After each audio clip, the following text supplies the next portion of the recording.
Ang sabi po ng banal na kasulatan. Doon po sa punto na yon, kapatid, sana naunawaan niyo. Maraming salamat po, Ginoong Soriano. No? Huling last na ho ito, no? Tungkol din po sa Trinity. Sumasang-ayon din ho ako sa inyo na hindi sila pantay-pantay, ngunit lahat sila ay Diyos. Tama po ba?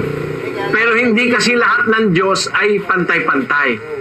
Kasi ang Ama po tinatawag na Diyos ng mga Diyos. Kaya ang pakilala ni Kristo kay Maria Magdalena, paparoon ako sa aking Ama at inyong Ama, sa aking Diyos at inyong Diyos. So hindi sila pantay. Kahit nasabihin pang Diyos sila pareho, hindi pa rin sila pantay. Bakit? Ang Ama ay Diyos ng mga Diyos. Basahin natin sa awit.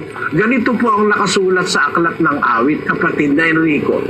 136:2. O magpasalamat kayo sa Diyos ng mga Diyos, sapagkat ang kanyang kagandahang loob ay magpakailanman. Ang Ama po tinatawag sa Biblia, God of Gods.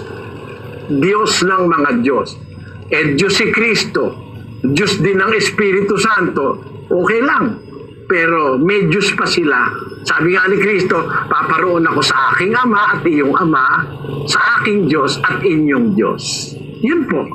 Salamat po, kapatid na Enrico Maniago dyan sa Pandakan. Meron pa po tayo sa Pagudpud, Ilocos Norte. Nandun si kapatid na Rick Erese at si kapatid na Lito Quezon. Go ahead, Ilocos, please. Sa kapatid niya, kapatid na rin yan. At ito po ang magtatanong. Ito po ang aking tanong. Ano po ang dapat gawin para makatanggap ng kapatawaran sa lahat ng mga kasalanan to the past, present, and future? Salamat po. Maliwanag po sagot ng Biblia dyan, kapatid, doon sa 26:18 ng Gawa. Upang idilat mo ang kanilang mga mata, upang sila'y mangagbalik sa ilaw mula sa kadiliman at mula sa kapangyarihan ni Satanas hanggang sa Diyos, upang sila'y magsitanggap ng kapatawaran ng mga kasalanan at ng mga mana sa kasamahan ng mga pinapaging banal sa pamamagitan ng pananampalataya sa akin. Upang sila'y magsitanggap ng kapatawaran ng mga kasalanan at ng mga mana sa kasamahan ng mga pinapaging banal sa pamamagitan ng pananampalataya sa akin. Ang first step po ay sumampalataya tayo kay Kristo. Ang pagsampalataya natin kay Kristo, siya po ang magiging umpisang merit o magiging umpisang pakinabang. Ang pangunahing pakinabang ng pagsampalataya sa ating Panginoong Jesucristo ay ang magkamit tayo ng kapatawaran ng ating kasalanan. Kasi kapatid, ang first na dahilan kaya sinugo si Kristo para mapatawad ang kasalanan ng tao. 1:21 ni Mateo. Pakibasa, kapatid na Daniel.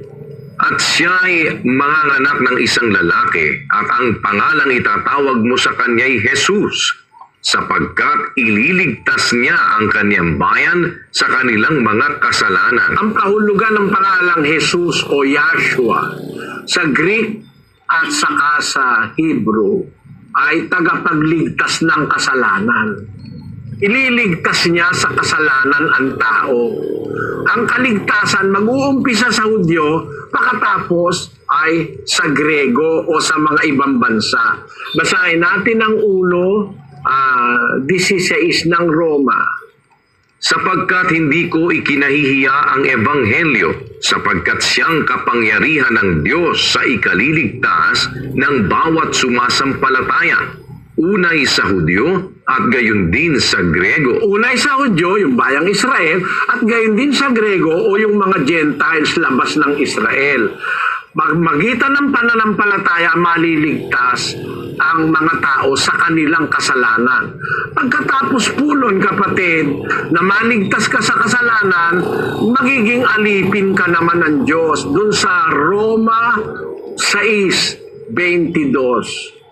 Datapwat ngayong mga laya na kayo sa kasalanan at naging mga alipin ng Diyos Kayo ay mayroong inyong bunga sa ikababanal, at ang wakas ay ang buhay na walang hanggan. Pagkatapos po maligtas tayo sa kasalanan sa pamamagitan ng pagsampalataya kay Kristo, magiging alipin naman tayo ng Diyos. Ang ibig sabihin, magiging tagasunod tayo ng Diyos. Susunod po tayo sa kanyang mga kalooban, mga sinasabi niya, yung kanyang mga payo, at magkakaroon tayo ng pagkakataon na magmana ng buhay na walang hanggan. Sabi ni Pablo, ngayong kayo'y laya na sa kasalanan at naging mga alipin kayo ng Diyos, meron na kayong bunga sa ikababanal. Magpapakabanal na tayo, hindi na tayo maglalasing, hindi tayo magsusugal, hindi tayo manloloko, hindi tayo magnanakaw, hindi na tayo mambababae, hindi na tayo manlalalaki, hindi na tayo maagrabyado. Magpapakabanal tayo. At ang wakas naman noon ng wika ni Pablo ay buhay na walang hanggan. Yun po ang paraan para lahat ng kasalanan natin, nakaraan, yung ngayong kasalukuyan, o yung magagawa pa natin, pagka sumusunod tayo, pinapatawad ng Diyos yun. Kasi pag sumunod tayo sa Diyos, hindi naman tayo makakagawa na ng mortal na kasalanan eh. Pag sumusunod ka, maiiwas ka sa mabibigat na kasalanan. Kung makagawa ka man ng kasalanan, yung mga makasalanang mga hindi naman ikamamatay o hindi mortal. Kasi sumusunod ka na nga sa Diyos eh. Yun po ang ibig sabihin, kapatid na George. Sana naunawaan nyo. Opo, Brother Ed. Salamat po. Salamat din po, kapatid. Samahan nawa kayo ng Panginoon. Nanya ako kayo, makinig kayo sa pag-aaral ng doktrina ni Kristo. Kahit halimbawa ayaw niyong sumama sa amin, at least marinig nyo para hindi kayo maloko ng mga manloloko sa ating panahon. Kapatid na Daniel? Opo, kapatid na Eli. Minsan pa nagpapasalamat po tayo sa Panginoon sa isa pang mabuting pagkakataong ipinagkaloob sa atin para po makapagbahagi ng ating pananampalataya sa ating mga kapwa-tao, sa ating mga kaibigan, mga mahal sa buhay, sa lahat po ng ating mga naging panauhin ngayon. Salamat po sa Diyos at umaasa kaming sa tulong ng Panginoon ay muli po namin kayong makakasama sa mga darating pa po nating mga Bible exposition na isasagawa. Kapatid na Eli. Salamat po sa inyo mga kababayan. Sana po sa susunod dumalo pa kayo uli. At alam nyo, ang karunungan ng Diyos sa Biblia ay napakalawak para sa ating kabutihan.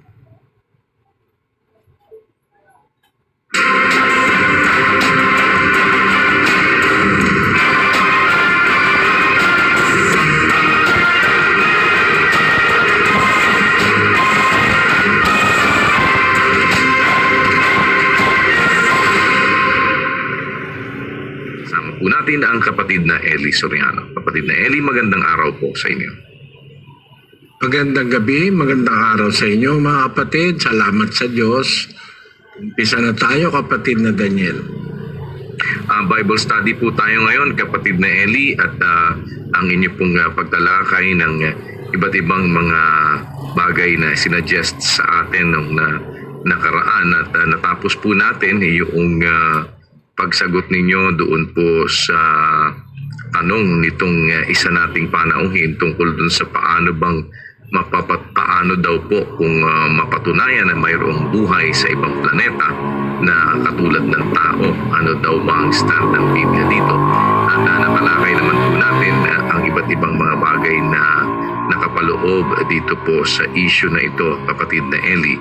And noong nakaraan po ay may binanggit din kayo dito po sa isang tanong naman ng isa natin pong panauhin sa ating Bible exposition tungkol dito sa New World Order na ang sinasabi po niya ay kagagawan daw ni Bill Gates at ng mga milyonaryo na taniman ang tao ng microchips sa kamay.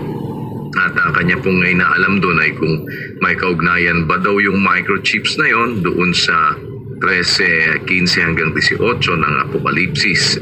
At kung wala daw at sakali daw ba na ito'y gagawing mandatory ng pamahalaan na ilalagay ang microchips, ano daw po ang dapat na gawin. Kaya po ito ay isang bagay na sabi nga po ninyo ay mahaba ding talakayan na yung iba't ibang mga nakapaloob tungkol dito sa mga tanda po na ito sa kanang kamay at sa noo na kagaya po ng itinatanong nitong si kapatid na Mark Galit. At yun pong unang bahagi nga po noon ay isinagot, meron po kayong ipiniliwanag, pero sabi nyo nga po ay mas maigi din na ito'y mapag-aralan sa isang Bible study at maging extensive na pagtalakay ang inyo pong magawa. Kasama na nga po yung mga napag-usapan na nating iba't ibang mga bagay tungkol dito noong mga nakakaraan po nating mga Bible study, kapatid na Eli. Lumalaganap yan ngayon eh. Iyang paniniwala ukol sa microchips at para bang yung microchips yun ang magiging tanda ng Antikristo. Sa paniniwala ng pinapalaganap ito ng mga pastor. Karamihan dyan mga pastor ng born again. Siguro maglagay tayo sa screen. Magkaroon lang ng ideya ang ating mga kababayan ng kanilang paliwanag tungkol dyan sa microchips. Kung meron tayong available na online na makukuha, kapatid na technician, yung paliwanag nila tungkol sa microchip, ba't yun ang sinasabi nilang tanda ng Antikristo ng 666. At isa pang bagay na gusto kong mapansin ng ating mga kababayan sa bagay na ito, yung New World Order na yun, marami nang niyan eh. Marami nang nagtangka niyan. Ang isa sa may tangka niyan ay ang Masonry. Masonry. Pero hindi ako naniniwala na magagawa yan ng Masonry lang. Nung maliit na grupo na yon ng mga nagtuturo ng pagliligaw sa tao na kahit sinong Diyos pwede raw sambahin ng mga mason. Yun, napakalalim, napakababaw na panluloko sa kapwa. Magtuturo ka ng prinsipyo, magtuturo ka ukol sa Diyos, tapos pamimiliin mo ang tao ng Diyos na kanilang sasambahin. Yang ginagawa ng mga mason na yan, malaking panluloko sa kapwa-tao yan.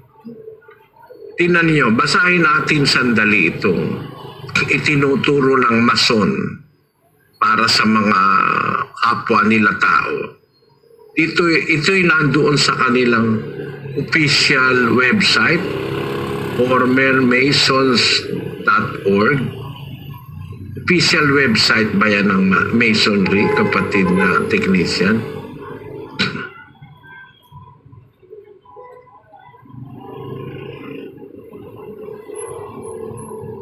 Ito ay isang third-party website na kinumpirma naman ito ng Masonry.